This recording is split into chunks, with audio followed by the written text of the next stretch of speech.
Assalamu alaikum, my dearest and nearest Cambridge students and my colleagues and my viewers. Welcome back on Karachian Academy.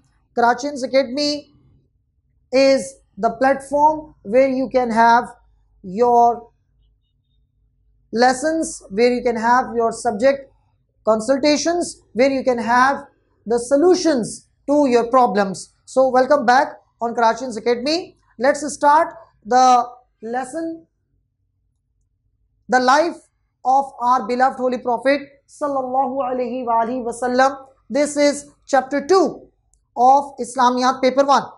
Islamiyat paper 1 carries the code, subject code 2058, and paper 1 is about the 15 Quranic passages which deal with Allah Himself, Allah's relationship with the created world, and Allah's relationship with His messengers or Allah's messengers. Those 15 Quranic passages are followed by the chapter Life of our beloved Holy Prophet Sallallahu Alaihi Wasallam. In fact, it is chapter 2. Chapter 2, Life of our beloved Holy Prophet Sallallahu Alaihi Wasallam, carries two names: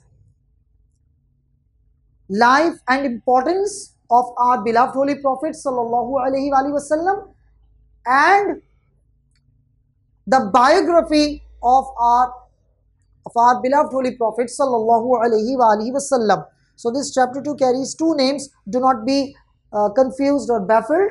Some students are in the habit of being baffled or confused as to what name to give to the chapter. So sometimes they do not catch the point. The name of the chapter does not matter. The content of the chapter matters. So the second chapter of paper 1, Islamia 2058, is the life and importance of the beloved Holy Prophet Sallallahu Alaihi Wasallam, or the biography of the beloved Holy Prophet Sallallahu Alaihi Wasallam. So today we have chapter 2 to discuss, to deal with, to study, to analyze, and to practice. So life of our beloved Holy Prophet Sallallahu Alaihi Wasallam, and here we are going to discuss the first phase of our beloved Holy Prophet Sallallahu Alaihi Wasallam's life before call to prophethood. Life before call to prophethood. This chapter 2 is the most important chapter of paper 1 because it deals with the life of our beloved Holy Prophet Sallallahu Alaihi Wasallam. It deals with the biography of our beloved Holy Prophet Sallallahu Alaihi Wasallam. Bismillahir Rahmanir Rahim. وَمَا أَرْسَلْنَاكَ إِلَّا رَحْمَةً لِلْعَالَمِينَ. Allah subhanahu wa ta'ala has declared His beloved Prophet Sallallahu Alaihi Wasallam as the blessing of the worlds. Rahmatul lil Alameen, blessing of the worlds.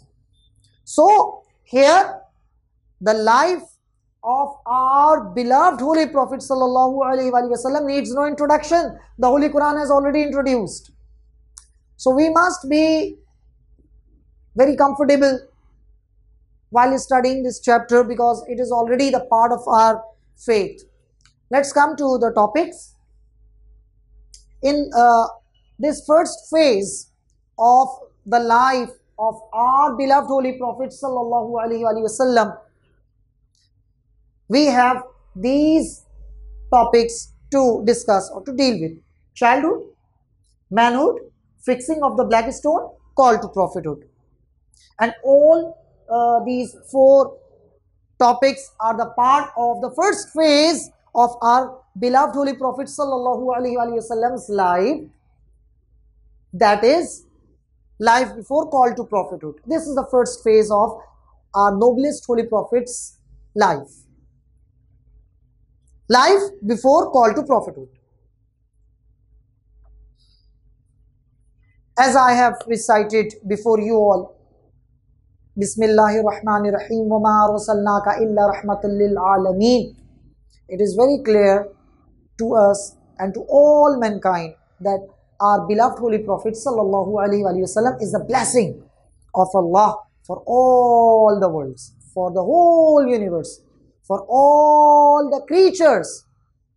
He is the blessing for not only man, but also for jinns, but also for all the other creatures, but also for all the other living and non-living beings.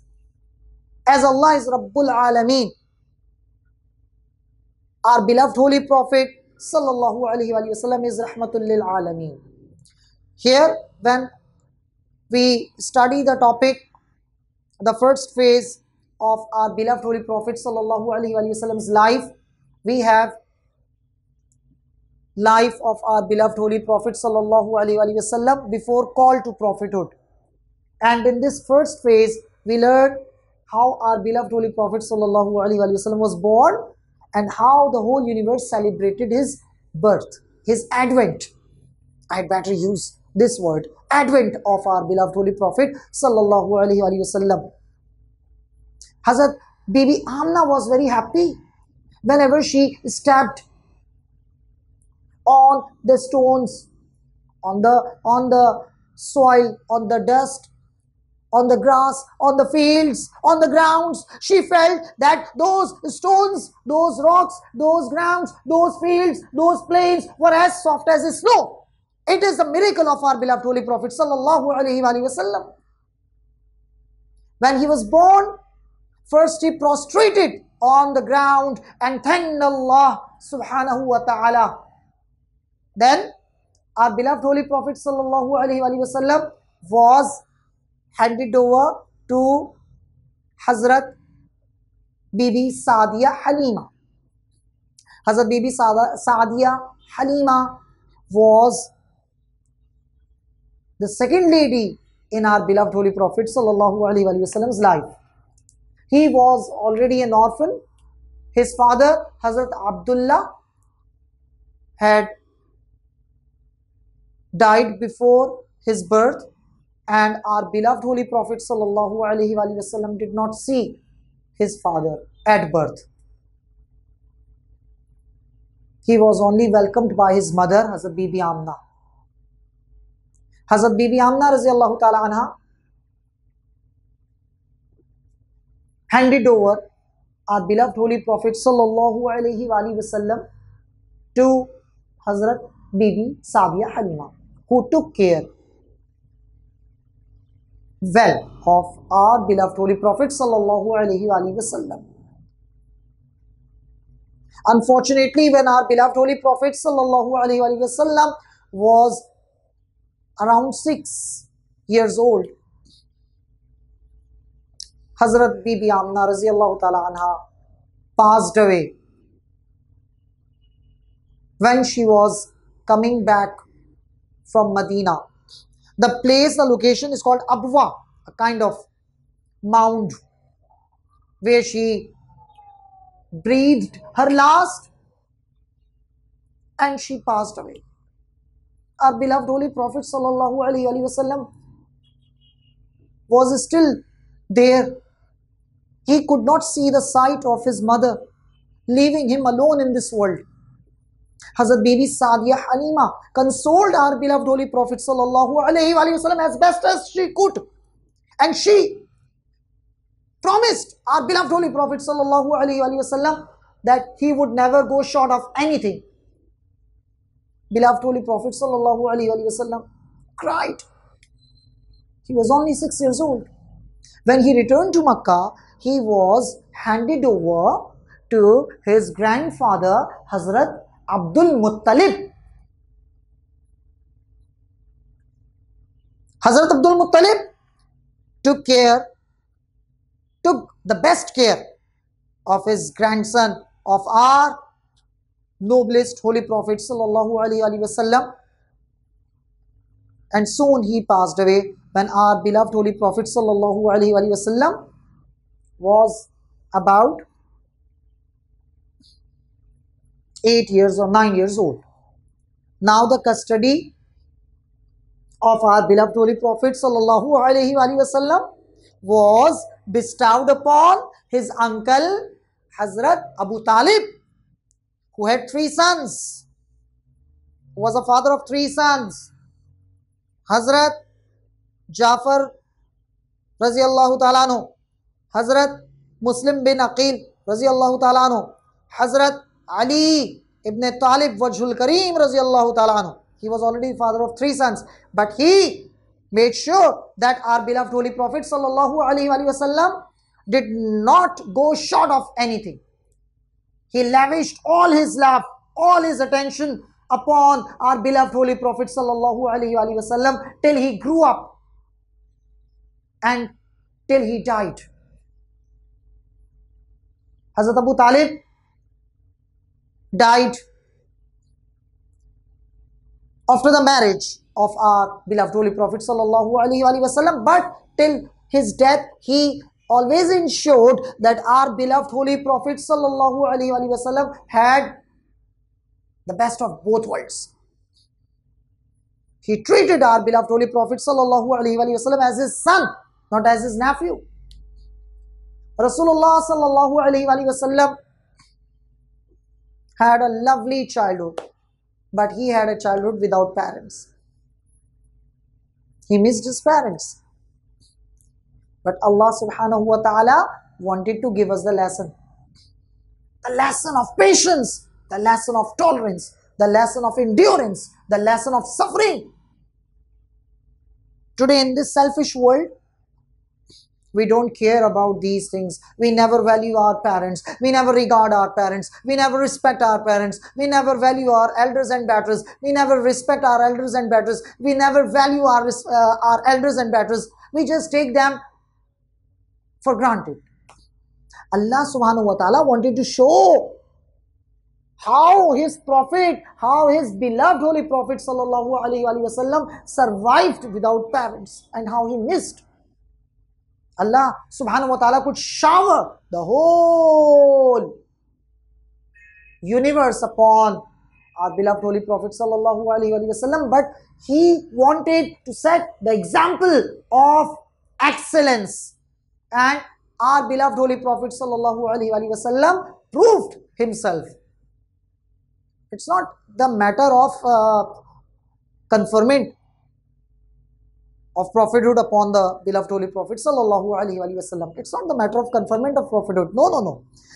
Our Holy Prophet sallallahu alaihi wasallam was eligible for this conferment, and he proved himself that he was the beloved Holy Prophet. He was a beloved, noblest Holy Prophet of Allah and of all the universe. You have to prove yourself. The higher the rank you have, the greater the responsibility you bear. The higher the rank you have, the greater the responsibility you bear. Coming back to the point, his childhood reached adolescence, teenage, and when he was around 15 years old, there were some wars, Harbul Fijar. These wars are also called sacrilegious wars. Harbul Fijar. These wars broke out between different tribes of Makkah. These were sacrilegious wars. They were forbidden in some months, some specific months. Our beloved Holy Prophet sallallahu alaihi wasallam participated in these wars, and he was collecting the arrows from the enemies when being shot. He was collecting the arrows from the enemies when being shot and handing them over to his uncle, Hazrat Abu Talib. So he participated this way. He was helping his uncle, Hazrat Abu Talib, with the collection of arrows, Harbul Fijar. So his participation in these wars is as significant as his participation in Badr, Uhud, and Trench, and even other battles is.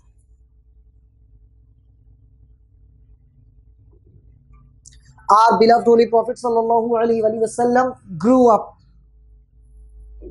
into the noblest and handsomest man of Makkah, and the miracle of his personality is his truthfulness and trustworthiness. Sadiq and Amin. He is truthful, he is trustworthy. This is the greatest miracle of our beloved Holy Prophet sallallahu alaihi wasallam. People called him truthful, people called him Sadiq, people called him Amin, trustworthy. Why? He never lied to anyone, he never cheated anyone, he never deceived anyone.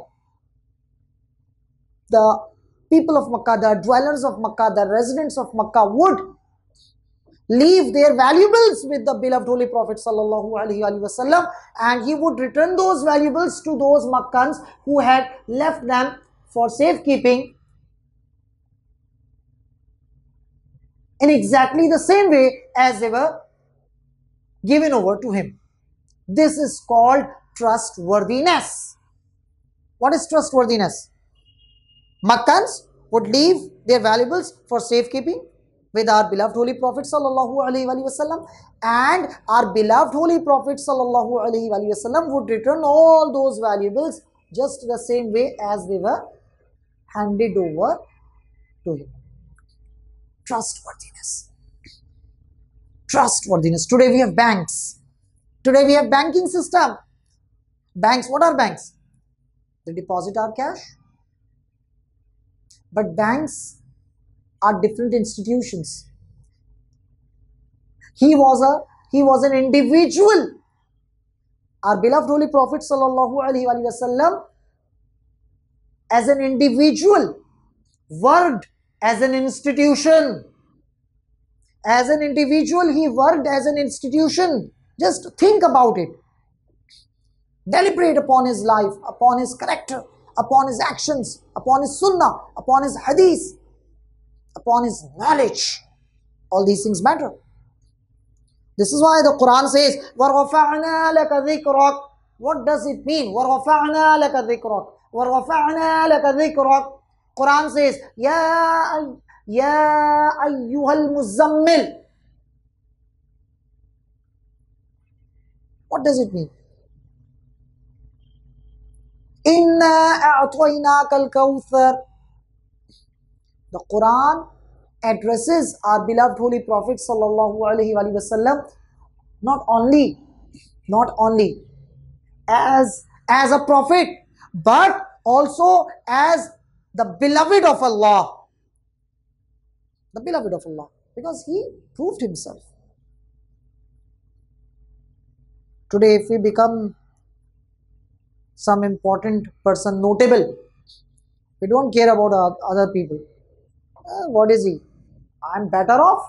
He's nothing. This is the thinking. This is the mindset. This is called status. This is called attitude. But what about the status of the beloved Holy Prophet sallallahu alaihi wasallam? What about innaka la'ala khuluqin azim? Quran. The Quran says, I'm only quoting the verses of the Holy Quran. Innaka la'ala khuluqin azim. Innaka, indeed, you stand at the exalted character. The Quran says. The Quran does not address the Holy Prophet sallallahu alaihi wasallam. The Quran also praises the Holy Prophet sallallahu alaihi wasallam.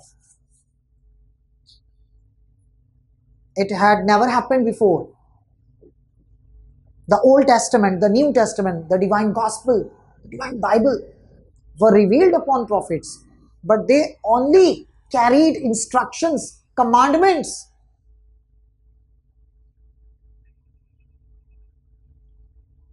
They also complemented the early prophets. They complemented, but they would not address the prophets as the Quran addresses the beloved Holy Prophet sallallahu alaihi wasallam. So this is a very different thing. All 1,24,000 holy prophets worked on the message of Allah. 1,24,000 holy prophets carried Allah's message to mankind.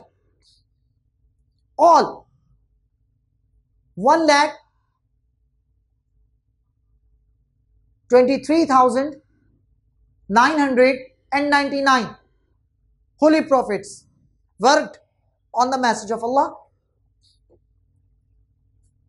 and they succeeded, and they proved themselves. They all were innocent. They all were beloved prophets. They are beloved prophets. They all never committed any sin. But Allah called our beloved Holy Prophet sallallahu alaihi wasallam as Habibullah. Habib. Habib. What is Habib? Habibullah. It means I love you. Habib.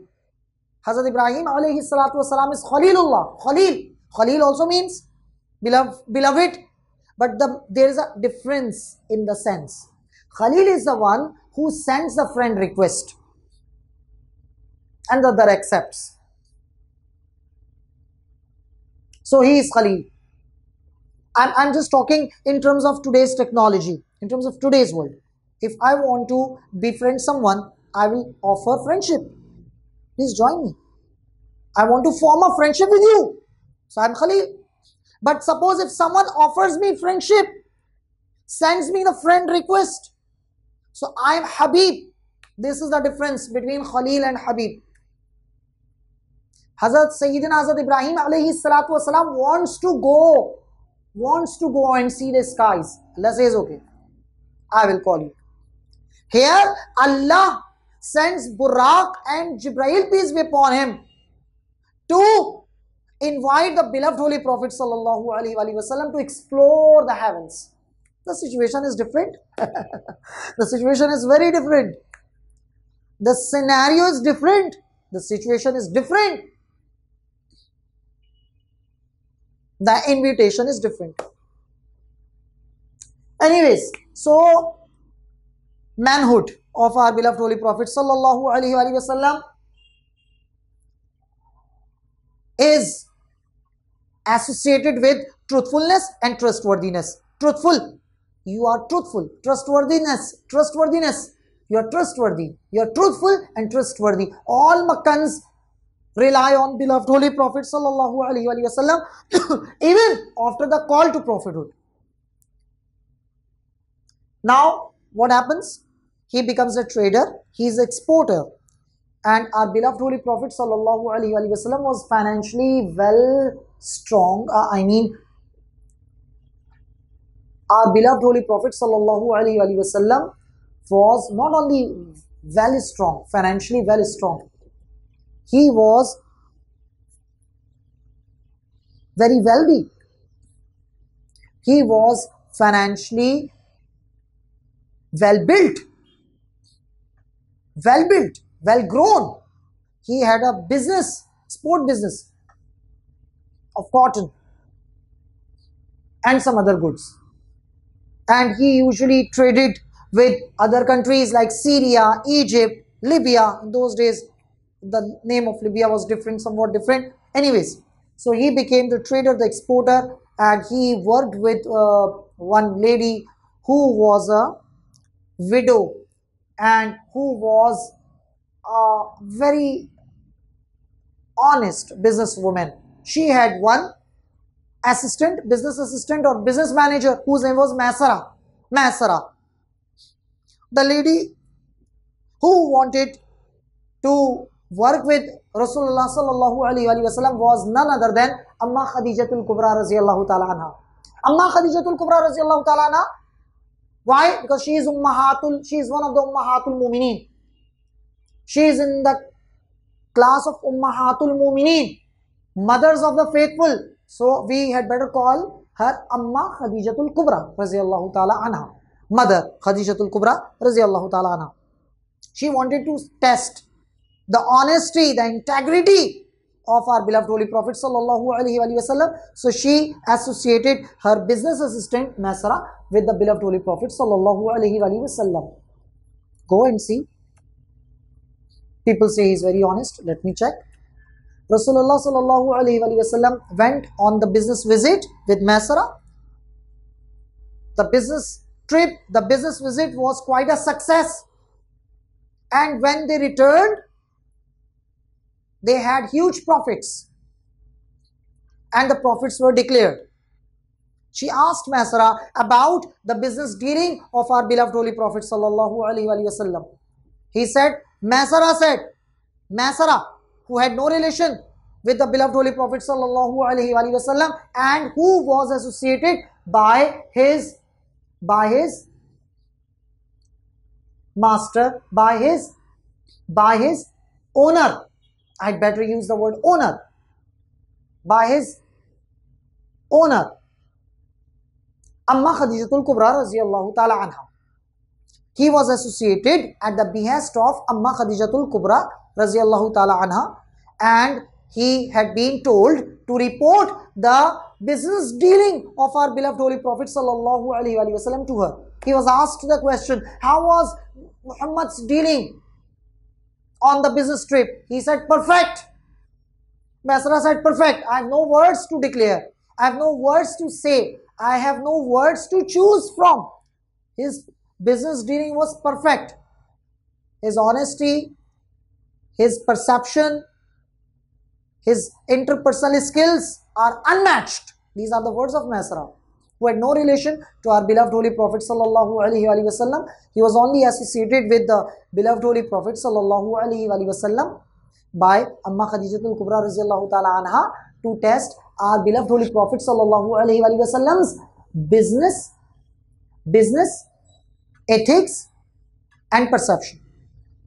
He reported, perfect.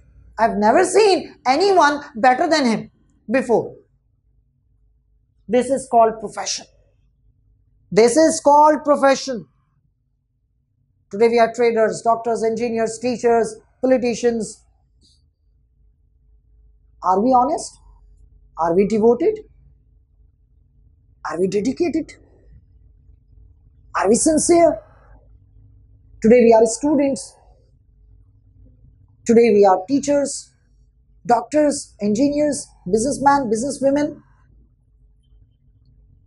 Today we are entrepreneurs, software developers, industrialists, bureaucrats, technocrats, politicians, lawyers, judges, magistrates, whatever. Are we honest? We must be honest. This is the answer to this question. Anyways, coming back to the point. Personality, as I have already described. Marriage to Hazrat Khadijatul Kubra Raziyallahu Ta'ala Anha. She was impressed. She was a widow. She had one daughter as well. Her name was Hind. And her title was Tahira. Tahira, the pure. She proposed marriage to Rasulullah Sallallahu Alaihi Wasallam. I want to marry you. Rasulullah Sallallahu Alaihi Wasallam said, please forward this proposal to my uncle. If he accepts, I accept. If he refuses, I'm sorry. Then Hazrat Abu Talib accepted the proposal for marriage, and Rasulullah Sallallahu Alaihi Wasallam and Amma Khadijatul Kubra Raziyallahu Ta'ala Anha were married. She was 40 years old and our beloved Holy Prophet Sallallahu Alaihi Wasallam was 25 years old. See the difference? I think 15 years. Yes, I'm sure. 15 years. 15 years difference. 15 years difference. It means she had more experience of life and she judged our beloved Holy Prophet's honesty. Allah wanted to show this example. Marriage was carried out, and then there was a very severe problem in Makkah. Due to the flood, the Holy Kaaba fell down. And the notable tribes of Quraysh wanted to re-establish the black stone Aswad, Hajr Aswad. They were fighting. I will do this, I will do this, I will do this, I will do this. They had different opinions. Rasulullah Sallallahu Alaihi Wasallam came to them and he suggested fixing the black stone on a white sheet of cloth and each of the tribemen, each of the chieftain, each of the chieftains, each of the tribesmen, each of the chieftains, each of the notable persons will hold on to the edge of the cloth sheet, which will bear the black stone, and it would be placed very comfortably in its position. Rasulullah sallallahu alaihi wasallam used his wisdom and discernment, perception, wonderfully well. This is called the use of perception. It was an easy solution.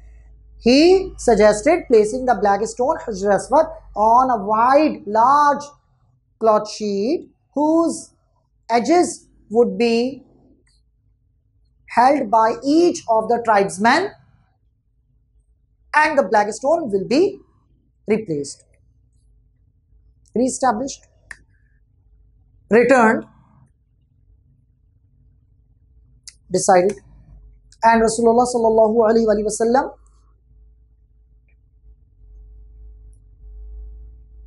did as much, and all the tribesmen agreed.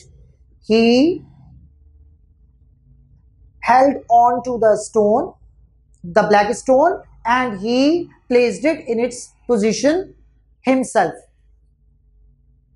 So nobody objected to him, because each of the tribesmen, each of the chieftains had the opportunity of holding on to the edge of the white or whatever cloth sheet, and each of the tribesmen or chieftains had the opportunity of bearing the weight of the black stone. Then finally Rasulullah sallallahu alaihi wasallam returned it to its place. This is fixing of the black stone. Then call to prophethood. Call to prophethood. Rasulullah sallallahu alaihi wasallam was 40 years old, and he used to meditate where? In the cave Hira. The cave Hira. Cave Hira was at some height, and our Rasulullah sallallahu alaihi wasallam used to meditate, used to contemplate, used to commune with nature, commune with Allah subhanahu wa ta'ala imperceptibly in the cave Hira. And we will discuss it in the next lesson, inshallah, if God willing.